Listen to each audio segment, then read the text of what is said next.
Olá, olá, muito boa tarde, meus amigos.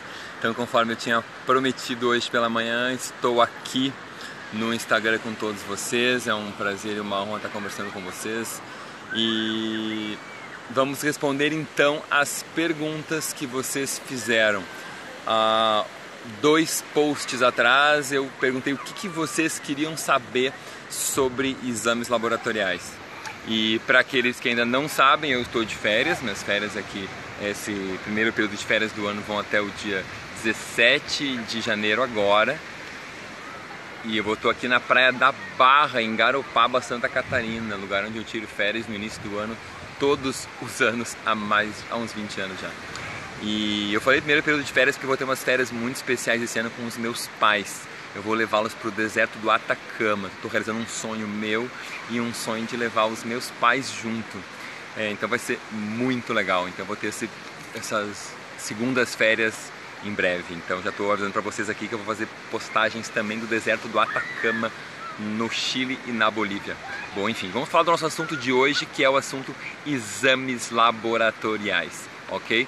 E uma das perguntas que mais... tiveram várias perguntas interessantes, eu vou comentar três temas aqui. Um deles é de onde vêm as referências dos laboratórios, o outro é sobre exames infantis e o outro é sobre ferro e anemia. Foram três perguntas que apareceram várias vezes, entre as inúmeras, centenas, foram acho que 160 respostas naquele post que eu fiz ali. Então a primeira parte que eu vou falar é sobre de onde vêm as referências, ok?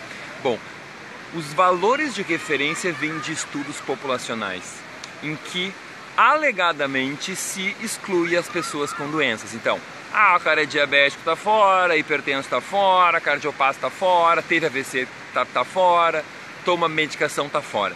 Então, quando tu olha um valor de referência, tu pega as pessoas, entre aspas, saudáveis. Por que eu digo entre aspas saudáveis? Porque todos vocês sabem que trabalham com nutrição funcional, que já trabalham, que tem um monte de gente cheia de sintomas, cheias de problemas e que não tem uma doença com nome. Então, o grande que quando a gente olha um valor de referência, quando a gente ainda está na medicina convencional e na nutrição convencional, a gente não se dá conta disso. Talvez não se dê conta disso. Eu que já estou há 20 anos na área funcional, já percebi, obviamente. E é por isso que eu faço esse trabalho de transição, de trazer os profissionais da visão convencional mainstream para a visão integrativa, que é a visão funcional. Então, um exame normal, o valor de referência ou valor normal, ele vem disso, de um estudo numa população em que se faz a média mais ou menos 2 desvios padrão, e aí se chega nesse valor que é o ponto médio, menos 2 desvios o mínimo, mais 2 desvios o máximo. Isso é o usual, é o trivial, ok? Claro que cada exame tem alguns detalhes específicos, mas isso é o que pega a maioria. Então, excluindo-se as pessoas que têm doenças conhecidas, que têm patologias, que tiveram doenças graves, que tomam medicamentos e assim eles são excluídos. Então, essa é a origem do valor de referência. De onde é que vem os valores ideais? Quando se começa a estudar dentro dessa população que já foi excluída e se acompanha elas por 1 ano, 2 anos, 10 anos, 15 anos e se vê como eram os exames lá no início daqueles que se tornaram doentes e daqueles que continuaram saudáveis. Entenderam a diferença? Então, eu pego 3.000 pessoas hoje e começo a acompanhá-las. 2 anos, 5 anos, 10 anos, 15 anos. E aí eu vou ver, 15 anos depois, X infartou, X não infartou. Bom, vamos ver 15 anos antes como era o zinco, como era o magnésio, como era o selênio, como era o colesterol, como era a glicemia, como era a pressão arterial, como era a gama-GT dessas pessoas. E aí eu vou chegar à conclusão do que é o valor ideal. E aí eu vou montar um conjunto de exames. E aí a partir de estudos diferentes, ou às vezes tem alguns estudos que veem vários marcadores simultaneamente, eu vou conseguir entender painel de exames que prevê doenças, que prevê problemas, que prevê situações de risco, que prevê retirada da vesícula, que prevê diabetes, que prevê infarto, que prevê AVC, entenderam? Então aí eu chego aos valores ideais. Então, vou dar o exemplo do magnésio. O valor normal na população é de 1,7 a 2,3 miligramas por decilitro. Isso é o normal, é o que as pessoas têm. E tá tudo bem com isso. As pessoas estão vivas e estão bem. Não estão ótimas, estão bem. É diferente. Quando eu pego uma parte da população e acompanho por um número de anos, eu vou ver que quem tem magnésio de 2,05 ou mais são os que menos infartam. Quem tem 2,1 ou mais, em alguns estudos, ou 2 ou mais, então ao redor de 2,05, são os que têm menos câncer, são os que têm menos AVC, são os que se tornam menos diabéticos, são os que têm menos chance de infartarem dali a 5, 10 ou 15 anos. Ok? O mesmo exemplo para o selênio. Eu tenho um selênio normal, que o laboratório diz que é normal, de 45 a 150. Ok? É um valor normal. Quando eu vou pegar a população e me acompanhar com o tempo, bom, primeiro tem um dado bioquímico. A gente já foi descoberto que a enzima glutationa peroxidase precisa de pelo menos 90, 95, 98 nanogramas por ml, tá? Aí as referências não mudam, tá? É sempre o mesmo valor, 45 a 150. Então, quando eu tenho de 95 ou 98 para cima, a glutationa peroxidase está no seu funcionamento máximo. Então, para baixo disso já está descartado. Só que tem outras enzimas que para cima de 120 que vão funcionar na sua velocidade ótima, como a selenoproteína P. Bom, aí o que acontece? Quando eu vou para os estudos epidemiológicos, eu vou ver que quem morre menos, quem tem 150 morre menos quem tem 130. Quem tem 130 tem menos infarto, câncer e diabetes do que quem tem 110. Quem tem 110 tem menos quem tem 90. Quem tem 90 tem menos quem tem 70. Então vai mais ou menos assim, na verdade assim, a incidência vai descendo numa curva, ok? E alcança um platô lá embaixo entre uns 130 a uns 160. Alguns cânceres diminuem ainda mais quando isso baixa ainda mais, entenderam? Então, os estudos bioquímicos mostram isso, estudos epidemiológicos mostram isso. Então é super seguro, entre aspas, desrespeitar o valor de referência. Porque eu entendo que o valor de referência é simplesmente um valor estatístico, que ocorre na população, que acontece na população, e não um valor ideal, um valor de funcionamento ótimo, de mortalidade mínima, de saúde máxima, de alegria máxima. Eu quero saber quem está menos deprimido, quem está menos ansioso, quem tem mais alegria, mais disposição, mais vitalidade. E não é só quem não está diabético, quem tem a melhor glicemia, a melhor insulina. Ok? Essa é a ideia quando eu olho um conjunto de exames. É isso que tem que estar claro na minha mente. E não apenas evitar a doença. Então são as duas coisas. Quando eu olho um conjunto de exames, uma é evitar a doença, outra é ter mais saúde. Então, uma é não ter o diagnóstico de doença, não tomar o medicamento XYZ. Outra é ter muita saúde. Aí, Rafa, é ter realmente uma vitalidade positiva. É realmente estar no seu ápice. E aí vem os estudos com centenários. Os estudos com centenários conseguem nos mostrar isso. Como é que são os exames dos centenários? Então eu já li dezenas de estudos com centenários e com os muito idosos, nonagenários, octogenários, comparando com os mais jovens. Obrigado, Mariana. Obrigado, querida. Então, tipo assim, aí tu começa a ter, aí pra mim, então, por isso quando eu estudo fica muito claro, e quando eu avalio os exames e quando eu ensino a vocês fica muito claro que essa é a única forma de ver os exames. E é isso que eu amo ensinar, é isso que eu amo colocar nos meus cursos, como realmente prever o que vai acontecer e como olhar o conjunto de exames e saber que realmente a gente está no caminho certo, no caminho da vida, como uma vitalidade positiva. Ok? Bom, que mais? Legal, minha Nutrival de Cineia. Até minha filha de 6 anos pede cloreto de magnésio para relaxar e dormir direito. Excelente. O que mais eu tenho que dizer aqui? Sobre exames na área infantil. Muita gente perguntando, no teu curso tu aborda exames na área infantil? Gente, a ampla maioria dos exames é igual para crianças e para adultos. Quando eu falo da área nutricional, tóxica, que é a área mais diferente. E quando não é igual, o laboratório informa. Então tu vai ter ali uma fosfatase alcalina. Tem o do adulto, tem da criança por causa do crescimento e formação de osso. Então tu vai seguir o que está ali. Se na aula de fosfatase alcalina de adulto eu falei tem que ficar próximo do valor do terço inferior, tu pode aplicar isso para criança. Se eu falei não, tem que ficar próximo do terço superior, tu aplica isso no valor de referência da criança. Conseguiram entender? Quando a gente vai para um hemograma, para um leucograma, eu tenho que respeitar o valor que está ali para a criança. E se eu falei que para o adulto o normal é de 4.500 a 10.000 e o ideal é até 6.500, eu estou ali no quarto inferior. Quando você for passar para a criança, eu vou passar para o quarto inferior da criança. Aqui o vento está forte, está penteando os cabelos para trás. Vocês estão entendendo?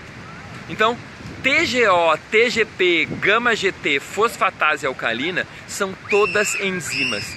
O laboratório ele não mede quantidade, ele mede atividade. Como assim, Gabriel? Vou explicar.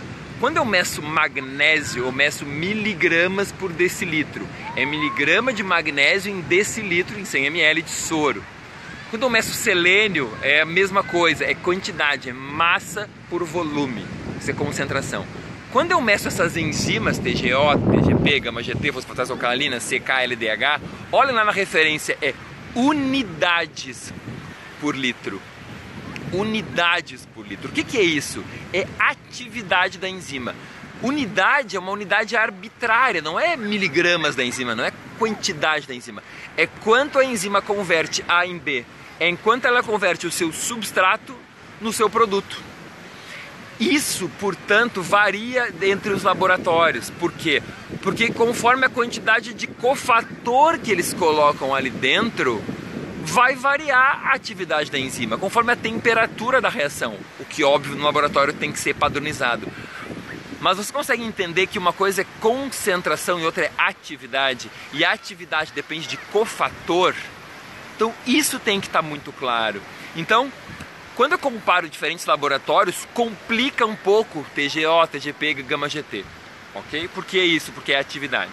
Bom, entretanto, em nível mundial, tem vários estudos comparando gama-GT no mundo inteiro. E os autores já concluíram que, independente de ser atividade, da gama-GT, por exemplo, quanto mais baixa, melhor. Significa que se o laboratório colocar que é normal até 54 para homens e até 45 para mulheres, eu não quero ter, e no outro laboratório fala que é até 40 para homens, e um fala que é 54, e outro fala que é 40, e aí? Eu não estou preocupado, porque eu sei que o ideal é até 20, ou até 16 em outros estudos. Ah, Gabriel, mas se naquele que é 54, então seria 25, e naquele que é 40 seria 20? Talvez sim, mas não muda nada. Se o cara tiver com 25 ou com 20, a mudança vai ser muito pequena. E naturalmente ele vai indo para o lugar. Vocês estão entendendo? Quando vocês fizeram, quando vocês estiverem fazendo o que tem que ser feito. Ok? Adequando a saúde do paciente, adequando realmente a saúde do ponto de vista funcional. Entendeu? Obrigado, Regina. Obrigado. É missão de vida mesmo, eu nasci para isso, eu compartilho com amor com vocês. Por isso que vai ter semana que vem esse documentário que a gente produziu, top, com um monte de conteúdo. Começa segunda-feira que vem, dia 21. E eu amo fazer isso, eu realmente... O meu trabalho é ajudar vocês a salvarem pessoas, entendem? Porque eu me dei conta que eu sozinho ia salvar muito pouca gente. Ia salvar 40, 50, 60 num mês no meu consultório, tá? E aí? O que é isso? Se eu ajudo 100 de vocês ou 1000 de vocês e cada um ajuda 50, cara, são 50 mil. Isso é demais e eu amo vocês por me ajudarem a alcançar isso. Porque isso é o trabalho de Deus, o trabalho que Deus me mandou para fazer aqui nessa vida. Mas enfim, vambora.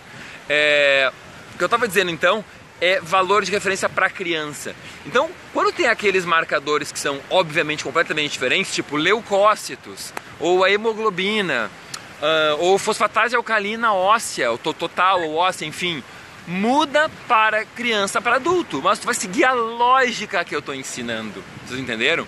Então a lógica é a mesma. E um metal tóxico como um chumbo, um mercúrio, um arsênico, um níquel, um alumínio, um magnésio, um sódio, um potássio, um cálcio, uma vitamina D são iguais para criança e para adultos, ok? Ao menos é o que se sabe hoje. Então não há por que quem trabalha só com crianças não querer assistir o documentário, não querer fazer o curso, entenderam? Porque tudo está integrado, todos somos seres humanos reais, de verdade, que estamos aqui para sermos felizes e saudáveis. Ok? Então a questão infantil, claro que eu posso montar um curso só de nutrição infantil. Posso fazer, eu posso botar uma aula sobre isso explicando esses detalhes, ok? Mas enfim, isso já está presente lá, é só ter olhos para enxergar. E assim com a minha explicação, acho que fica mais tranquilo ainda. E a última parte dessa live que eu quero falar é sobre anemia, sobre ferro, ferritina e hemoglobina. Bom, várias pessoas perguntaram sobre ferritina e sobre saturação de transferrina e sobre ferro. Bom, o marcador mais importante de todos esses é a ferritina, ok? Dia 21, segunda-feira que vem, tá? Dia 21, segunda-feira que vem, começa o curso da Dani Salem Nutri, tá?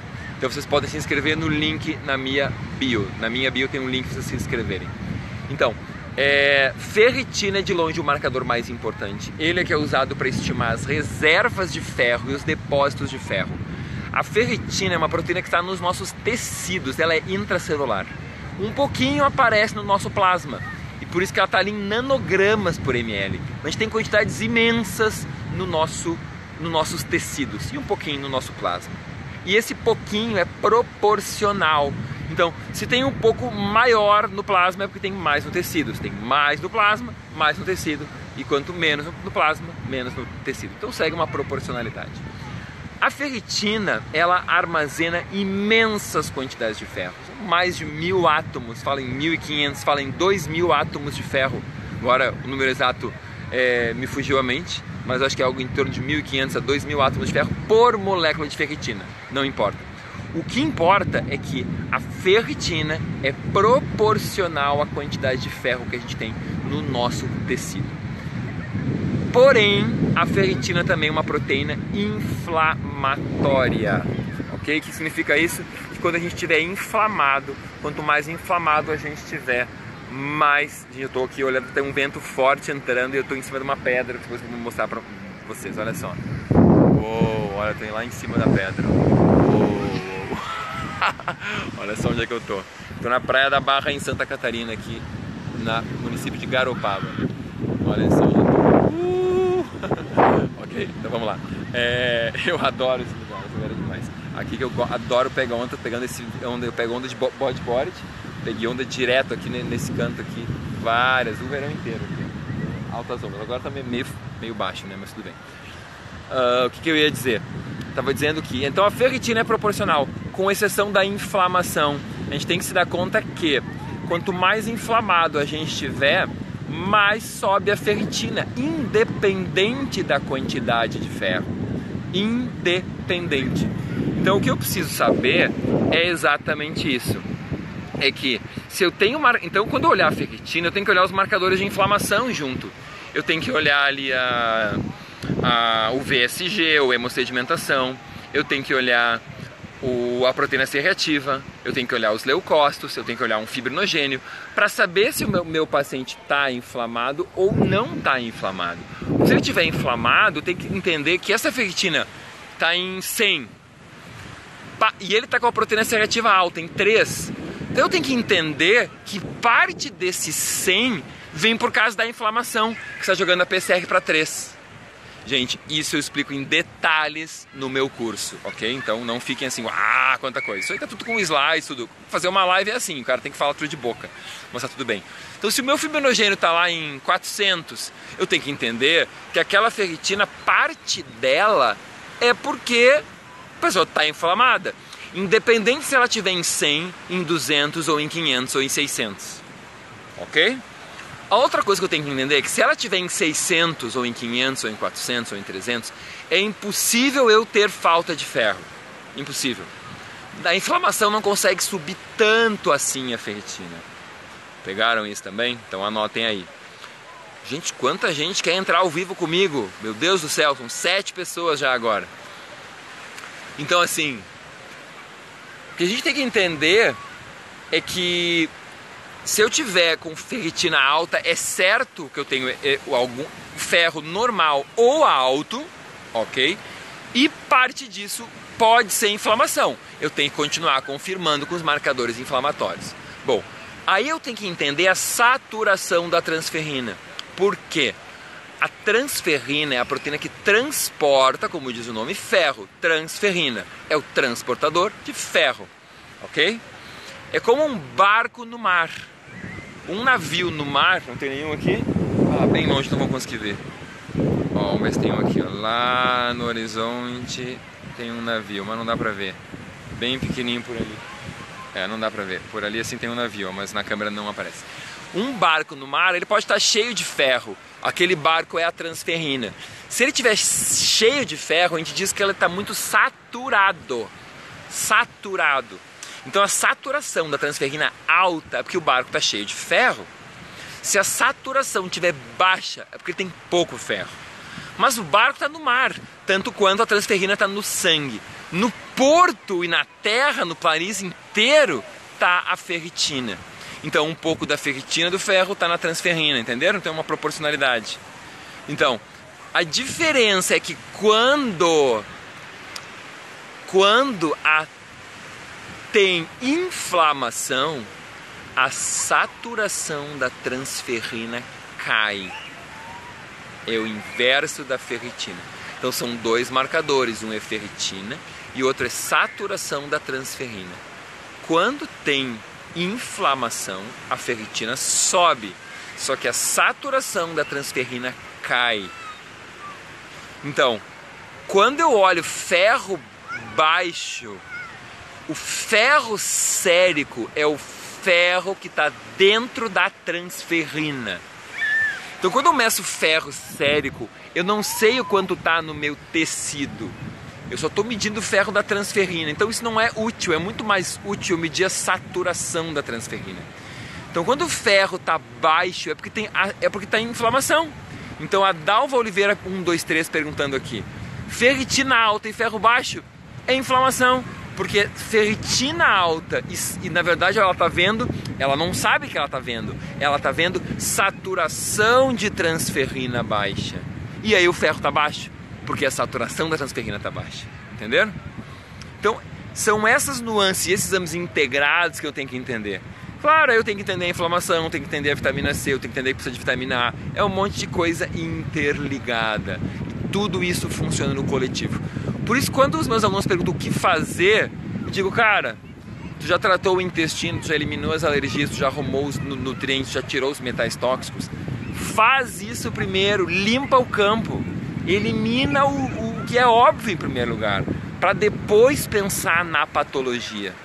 Então, dominem esses exames, vou aprender a avaliar os nutrientes, vou aprender a avaliar os metais tóxicos, vou aprender a avaliar alergias, vou aprender a avaliar intestino. Tudo isso tem exames para a gente fazer também. Tem clínica? Claro que tem clínica, mas tem exames também. E aí eu posso ter um pouco mais de segurança para tratar o meu paciente. Ok, gente? Então, ficou aí. Que mais tá alguma pergunta aqui sobre isso? Jejum intermitente eu não vou responder. Sobre espirulina não vou responder. A live fica gravada, vai. Isso, ácido úrico alto, ferritina alta. Por quê, gente? Porque tem a ver com resistência à insulina. Então, quando tem resistência à insulina, o ácido úrico sobe. e a ferritina também sobe. Tanto que em homens, a ferritina é um grande marcador preditor de diabetes. A ferritina prevê diabetes, prevê síndrome metabólica em homens, em mulheres não, mas em homens consegue prever, porque ela tem a ver com resistência à insulina.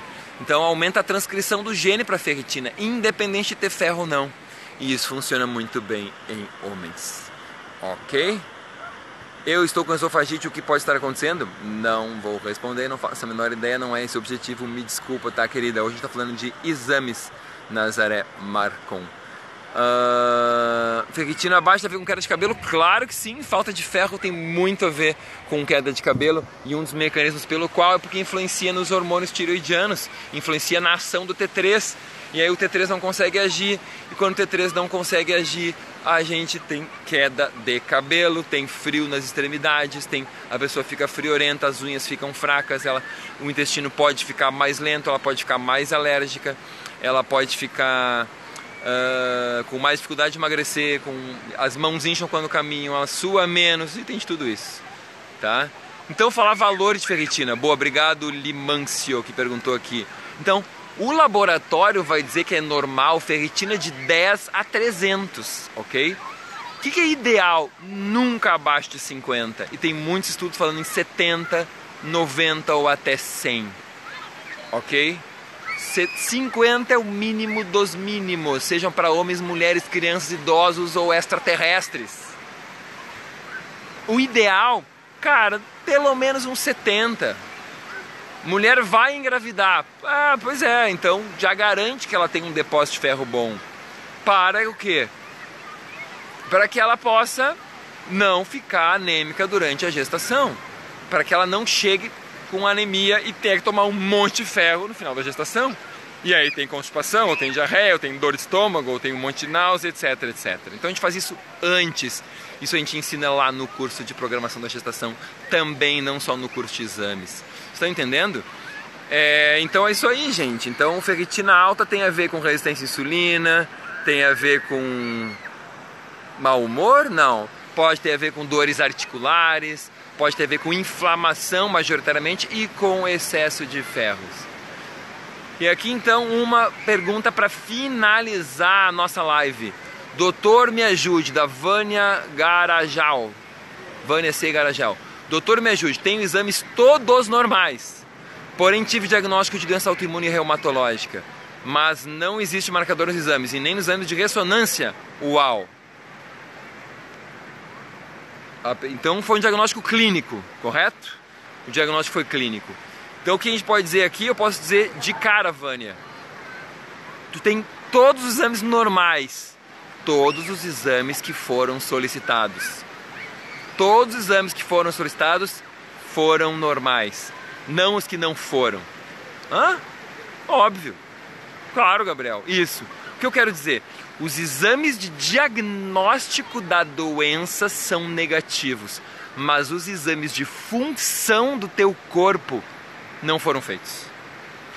Sabe por quê? Simplesmente porque eu nunca tive nenhum paciente em 20 anos com todos os exames normais. Simples assim. E muito menos pacientes com doenças. Muito menos pacientes com doenças. Então, se você tem doença, você vai ter alguma coisa ou várias alteradas. A questão é, os profissionais estão olhando o valor de referência e não estão olhando valor de saúde ótima. Estão olhando valor de referência, eu falei isso no início, e não estão olhando valor de saúde ótima e de previsão de doenças. Estão entendendo? Essa é a grande diferença. Então, o que eu quero ensinar vocês é: aprendam valores de referência ótimos. Isso muda a vida de vocês e a vida dos pacientes. Isso mostra para vocês como justificar a conduta. Então, o zinco ótimo, o zinco normal é de 70 a 120, o zinco ótimo é pelo menos 96. O selênio normal é de 45 a 150, o ideal é de pelo menos 120. O magnésio ótimo é de 1,7 a 2,3, o ideal é no mínimo 2,05. E assim vai. No documentário semana que vem eu vou empilhar vocês com valores de referência e materiais sobre isso. ok? Então fiquem ligadas, acompanhem, se inscrevam para o documentário que vai acontecer segunda que vem. Começa segunda que vem, são 4 episódios, segunda dia 21, link na bio. Se inscrevam lá, vocês vão receber um e-mail de confirmação, procurem na caixa de entrada ou no spam. Se estiver no spam, arrastem para a caixa de entrada, para garantir que todos os e-mails vão chegar na caixa de entrada de vocês, ok? Avisando da hora e do momento que vai começar o documentário, ok? A gente avisa um pouquinho antes, para saberem a hora exata e não perderem. Então, se inscrevam lá, link na bio, link na minha bio aqui do Instagram, procurem na caixa de entrada ou no spam o e-mail, arrastem para a caixa de entrada para receberem tudo e nos vemos lá, ok? Um grande beijo para vocês, muito feliz de estar compartilhando esse conteúdo e nos vemos de novo nas próximas lives e também na semana que vem, no meu super documentário. Até mais, gente, um beijo e fiquem com Deus. Amo vocês. Tchau, gente. Sim, já tive paciente com autismo. Isso aí, Ruth, vai ver o documentário, vai estar top. Um bom nutricionista é fundamental. Isso aí, Marcelo, perfeito. Recife, me convidando, eu vou, gente, eu vou. Valeu, tchau. Beijo no coração de vocês.